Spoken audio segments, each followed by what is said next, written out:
Today, our Parsha is Shemini, but at the same time, this is the last day of Pesach, or, this is eighth day, right? And we've had this discussion many times because it shows up in the Parsha, as well as the fact that this is the eighth day of Pesach. It's the last day of Pesach. And this concept of the number eight, I and you and I have both found fascinating because it stands outside of time and space. It's not another day of physicality, but it's a time period outside of physicality. And as I read through, I began to sort of think about the Sheva Mitzvot and how important those are to the mix of the world. I'm going to be talking about something today that might be a little bit too broad, and if so, I need you to make sure you ask questions at the end, because this is going to be important to understand. And for those who have been in the class for a long time, just be patient, that I will try to explain things so that it can be better understood. This Torah portion, what does Shemini mean, guys? Do y'all remember what Shemini means? What does it mean? Eight. Right, means on the 8th. So the idea is that on the 7 days prior to Shemini, to the 8th day, the tabernacle was broken down and set up over and over. Moshe was directly involved in all the aspects of putting together the Mishkan, the tabernacle. And in this process, the details of how it is to be put together, all of the workings of the tabernacle was repeated until it was absolutely staunchly put into their memory. And then on that day, as we read in the portion, they come to that final day where the divine presence comes to rest on the Mishkan. And then all of a sudden, Aaron's two sons, Nadav and Avihu, come out, and they offer what they call a strange fire. But anyway, it was a misplaced timing. Whatever it was, we can get into the debate as to why they were struck dead and why they were removed. But according to some Talmudic sources, it might be reckoned to like Eliyahu when he was taken up into the heavens in a fire. This idea is that at some point they did something that was out of sync, and when they did, it immediately ushered them out of the world of physicality. Now, while we're going through, let me just remind you of a few things. There are a number of what do you call it? Things within, or mysteries within the letter or number 7. And we'll go through it. There are obviously the Sheva Mitzvot, the 7 mitzvahs that God gave the people, descendants of Noah, to follow. Also, the descendants of Abraham until Sinai. There are these 7 laws that were given. There are 7 colors of a rainbow. There are the 7 seas that are surrounding our continents. 7 notes of a musical scale. 7 planets in astronomy. There are 7 shells or components to an atom. It talks about on the holiday of Sukkot, 7 days they live in a sukkah. And on the 8th day is the holiday called Shemini Etzeret. So this idea of 7 has a very foundational understanding about the people of Israel and also the people of the nations. We're sort of bound to that. In the Torah, it is commanded that every Jewish male at the 8th day is to be circumcised. And in the Torah, it is commanded also your cattle and your sheep, let them stay with their mothers for 7 days, but give them to me on the 8th day. Hashem says this, Exodus 22:29 through 30. The number 8 is involved with something very interesting. If you take the number 8, And in English, the 8 looks like this. It's an unbroken line. And you turned it sideways. Throughout all of history, the number 8 turned sideways is sort of an eternal matrix, right? It has no end. And there is this idea, and I'm not a mathematician, maybe Steve, you're the mathematician in the group. I don't know. But this thing about a notion of bot periodicity. I was reading about this idea that in bot periodicity, this theoretical idea is that every 8, every mathematical number or emotion that turns out from 7 and then to 8, it repeats itself. That there's in a musical note, there's musical notes go on, and then after the 8th note, there's a repeat that takes place. There's sort of this eternal aspect of the number 8. And then I realized, wow, hold on a second. This idea that the number 7 represents the world of physicality, that in 6,000 years, for example, that mankind dwells on this earth, or the 6 days of the week that mankind strives to work before Shabbat. And then there is the 7th day. And then after the 7th day is the eternal day, or the 8th day that takes place. We see that there is something mystical and beautiful and spiritual about the 8th day. With that being said, I realized that as the people of the nations, who are the pious people of the nations who follow the Sheva Mitzvot, that we are actually helping to sustain and maintain physicality by following the Sheva Mitzvot. Now, the Jewish people have a different priority. That priority is to help to extend the physical world into a spiritual world, to help sustain sort of the eternal aspect of physicality.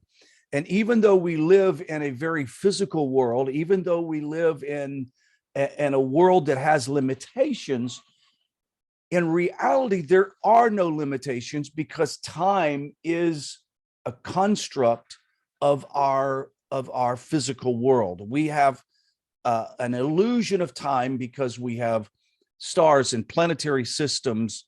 We have the sun that passes by wherever you're living, and we have the perception that the sun sat or the sun went away. It never went away. It just continues to evolve or revolve around the earth. It's this constant sort of eternal equation that takes place within all of the universe. Even down to the subatomic level, there is this constant connection of eternity that takes place. But what maintains and keeps that eternal perspective for us in the physical world is maintaining the integrity of the 7 days. Moses, with the people of Israel and the priest, etc., they had the tabernacle. Could the priest have maintained and done the tabernacle themselves 7 days by themselves without Moses' help? I'm sure they could have. But in the future, that's the way it was done. They took care and maintained everything. So it was the Kohen Gadol and his mighty minions of Kohanim that helped to maintain the tabernacle. Why did they maintain the tabernacle? So that they could also maintain this eternal now for the Jewish people, that the divine presence of Hashem came to dwell within the tabernacle, the Mishkan, that eternal now, that 8th day moment happens every week for the Jewish people, and that they have 6 days that they live. Then they have the 7th day, which is Shabbat. And then there is created an 8th day. There is literally not an 8th day of the week. So what is this number 8 that's being created? It's this eternal aspect of physicality. There's something built up during physicality that we cannot discount. Many of us and a lot of our Chabadniks, etc., will shout out this idea, Mashiach now, like we want Mashiach now.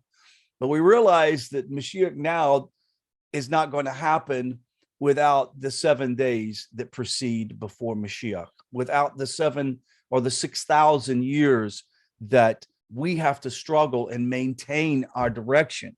And if we can understand that the 7 is not about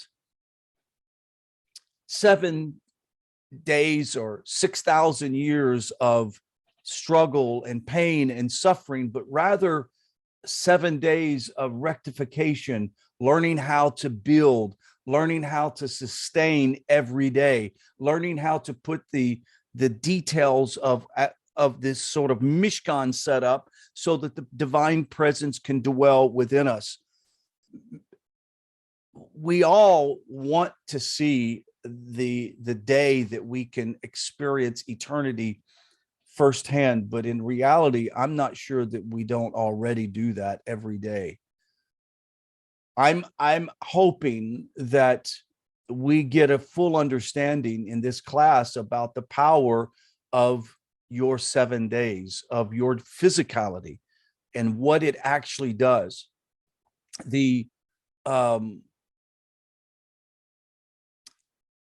Let me do the let's see. Let me look at my notes here.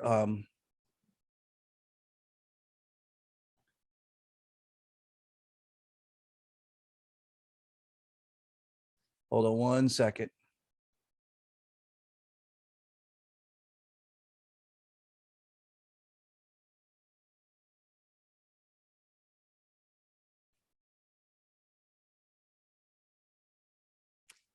Well, I don't want to cover that.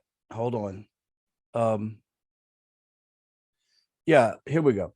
The Maharal of Tiferet in Israel explains that the natural world was created in 7 days, denoting that by the number 7, and that is above nature. It is denoted by the number 8. The uncircumcised state in which man is born symbolizes the nature which is lacking, and lacking and correcting its deficiency by circumcision is perfecting nature. Hence, circumcision is done on the 8th day, which is above nature. So what lesson do we learn from this whole idea of circumcision on the 8th day? Is that every human being born in this world of physicality, their lifetime is about correcting and elevating the natural world.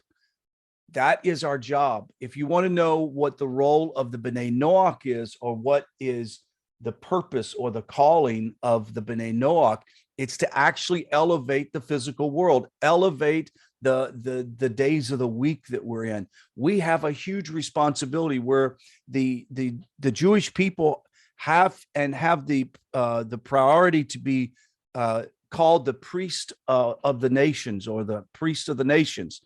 They have a job to help guide and direct the people of the nations, but we have an obligation to maintain the stability by our mitzvahs, by doing the basic Sheva Mitzvot, the basic mitzvahs that were given to every man, woman, and child, to include Israelites.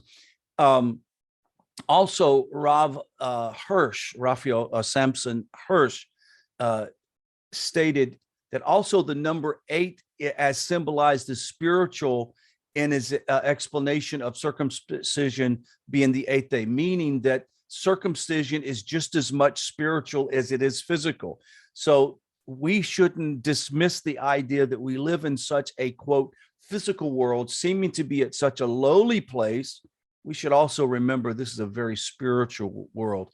Man is distinguished from the generality of creation, which is devoid of freedom of choice, and becomes a person having freedom on the 7th day by keeping Shabbat. But he receives the gift only by virtue of the covenant of God. The covenant was done on the 8th day.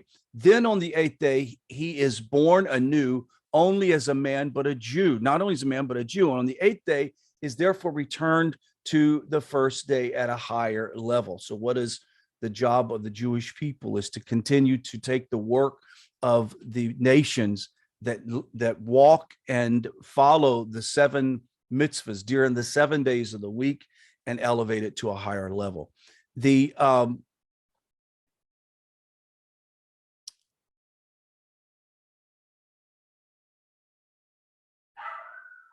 sorry about that, my dog just barked. Okay, with that being said, let me go over, and I want to go to the Haftorah for this Parsha for the 8th day. This Haftorah is a prophecy. This is Isaiah, the 10th chapter, verse 32, 12 through 16. 10:32 through 12:16.